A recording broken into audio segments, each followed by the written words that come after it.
मतलब बद्रीनाथ जैसे आज बद्रीनाथ में पूजा हो रही तो भविष्य में यहाँ होगी।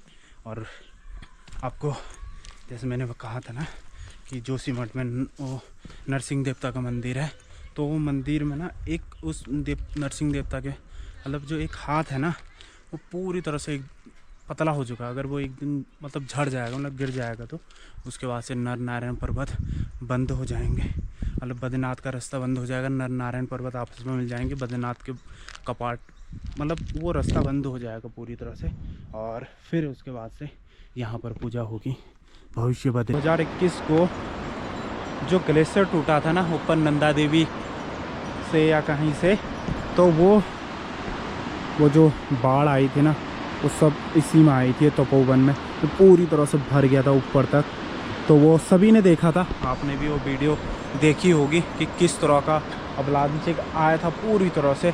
हमने भी देखा था, बहुत सारे लोग उसमें फंसे भी थे मेरे हिसाब से। एक्चुअली ना गाइस दर्शन करके आ चुके हैं, पर ना भविष्य बद्री का जो रास्ता है यहाँ से लिखा है 13 किलोमीटर और ये सड़क जाती है भविष्य बद्री के लिए, ठीक है। और ये जाती है आपकी नीति वैली के लिए, ये वाली तपोवन से करीब करीब 1 या आधा किलोमीटर आगे आके आपको ये रोड मिलेगी। तपोवन रेंगे है सुबेरा बहुद्र क्या है भविष्य बद्री मोटर मार्ग, तो ये जाती है। और ये इतनी ख़तरनाक सड़क है ना, देखो अभी नई कटी हुई है, इतनी ख़तरनाक है कि क्या ही कहूँ, बहुत डेंजरस सड़क है। जैसे मैंने आपको बताया कि नीति जाने के लिए इनर लाइन परमिट चाहिए, आपको मेडिकल सर्टिफिकेट भी होना चाहिए, उसके बाद से ही आप वहाँ जा सकते हो। अगर ये सब कुछ आपके पास नहीं है ना तो आप बिल्कुल भी वहाँ नहीं जा सकते हो। जैसे आपके पास डीएल होना चाहिए, आईडी प्रूफ आधार होना चाहिए और मेडिकल होना चाहिए, पुलिस वेरिफिकेशन होना चाहिए, उसके बाद से ही आप बॉर्डर वाली एरिया में जा सकते हो।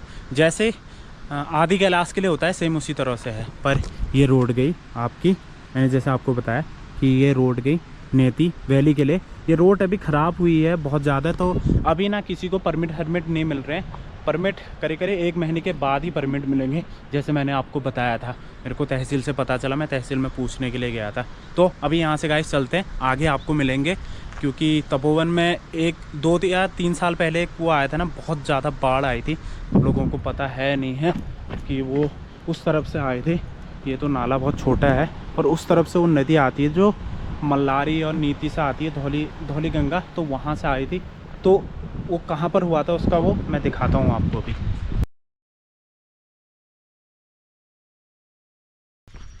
हेलो जी, नमस्कार, कैसे हो आप सभी लोग। स्वागत है एक नई वीडियो में आप लोगों का। अभी मैं जा रहा हूँ भविष्य बद्री में, क्योंकि वहाँ से मैं नीचे आ गया था और सडनली फिर मुझे याद आया कि मुझे तो भविष्य बद्री जाना है।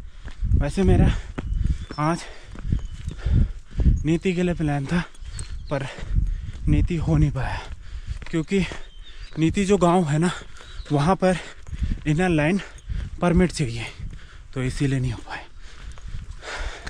चलो जो है जो नहीं है, पर बात करते हैं भविष्य बद्री की।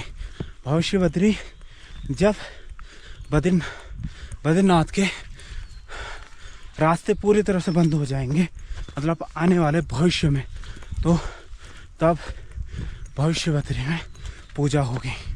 मतलब ये तपोवन से 13 किलोमीटर ऊपर है और इस तरह के शानदार से जंगलों में बसा हुआ है। ये देखो अभी कुछ ही यहाँ पर घर हैं बस, और एक टाइम के बाद क्या पता हम रहे ना रहें, पर एक टाइम के बाद से ना यहाँ पर आपको होटल ही होटल देखने को मिलेंगे। और भविष्य बद्री का मंदिर आ ही गया है, जैसा आप लोगों को दिख रहा है। और ये है भविष्य बद्री का मंदिर, जो आने वाले समय में मतलब बद्रीनाथ जैसे आज बद्रीनाथ में पूजा हो रही तो भविष्य में यहाँ होगी। और आपको जैसे मैंने कहा था ना कि जोशीमठ में वो नरसिंह देवता का मंदिर है, तो वो मंदिर में ना एक उस नरसिंह देवता के मतलब जो एक हाथ है ना वो पूरी तरह से पतला हो चुका है। अगर वो एक दिन मतलब झड़ जाएगा, मतलब गिर जाएगा, तो उसके बाद से नर नारायण पर्वत बंद हो जाएंगे।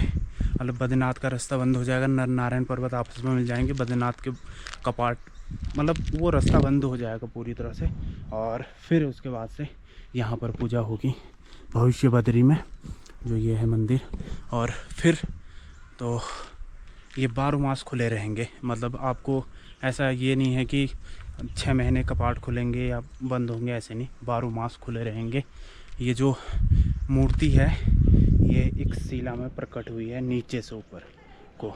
और पंडित जी जैसे बता रहे थे कि गौ माता आज से 200 वर्ष पहले यहाँ पर अपना दूध देती थी, मतलब अपने आप ही थन से। तो आप समझ सकते हैं 200 वर्ष पूर्व। तो तब जाके ये है भविष्य बद्री का मंदिर, जैसे मैंने आपको दिखाया है अभी। और ये यहाँ की कथा है जो मुझे अभी थोड़ी सा पंडित जी ने बताई है।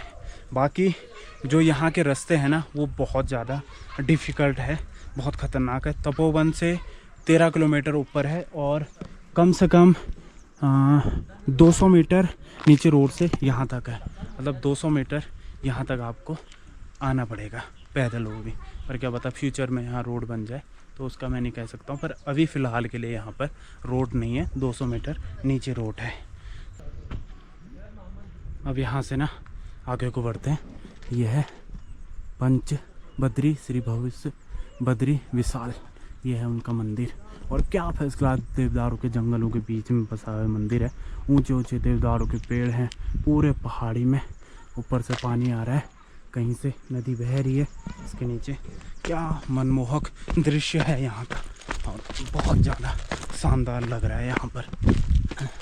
एक अलग सी वाइब आ रही है यहाँ पर, बहुत बढ़िया वाली। तो चलो जल्दी यहाँ से। एक्चुअली ना गाइस, दर्शन करके आ चुके हैं, पर ना भविष्य बद्री का जो रास्ता है यहाँ से लिखा है 13 किलोमीटर, और ये सड़क जाती है भविष्य बद्री के लिए, ठीक है। और ये जाती है आपकी नीति वैली के लिए, ये वाली। तपोवन से करीब करीब 1 या आधा किलोमीटर आगे आके आपको ये रोड मिलेगी। तपोवन रहेंगी है सुबेरा बहुत क्या है भविष्य बद्री मोटर मार्ग, तो ये जाती है। और ये इतनी ख़तरनाक सड़क है ना, देखो अभी नई कटी हुई है, इतनी ख़तरनाक है कि क्या ही कहूँ, बहुत डेंजरस सड़क है। जैसे मैंने आपको बताया कि नीति जाने के लिए इनर लाइन परमिट चाहिए, आपको मेडिकल सर्टिफिकेट भी होना चाहिए, उसके बाद से ही आप वहाँ जा सकते हो। अगर ये सब कुछ आपके पास नहीं है ना, तो आप बिल्कुल भी वहाँ नहीं जा सकते हो। जैसे आपके पास डीएल होना चाहिए, आईडी प्रूफ आधार होना चाहिए, और मेडिकल होना चाहिए, पुलिस वेरिफिकेशन होना चाहिए, उसके बाद से ही आप बॉर्डर वाली एरिया में जा सकते हो। जैसे आदि कैलाश के लिए होता है, सेम उसी तरह से है। पर ये रोड गई आपकी, मैंने जैसे आपको बताया कि ये रोड गई नेती वैली के लिए। ये रोड अभी ख़राब हुई है बहुत ज़्यादा, तो अभी ना किसी को परमिट नहीं मिल रहे हैं। परमिट करीब 1 महीने के बाद ही परमिट मिलेंगे, जैसे मैंने आपको बताया था। मेरे को तहसील से पता चला, मैं तहसील में पूछने के लिए गया था। तो अभी यहाँ से गाइस चलते हैं, आगे आपको मिलेंगे। क्योंकि तपोवन में 2 या 3 साल पहले एक कुआं आया था ना, बहुत ज़्यादा बाढ़ आई थी। लोगों को पता है नहीं है कि वो उस तरफ से आए थे। ये तो नाला बहुत छोटा है, और उस तरफ से वो नदी आती है जो मल्लारी और नीति से आती है, धौली गंगा, तो वहाँ से आई थी।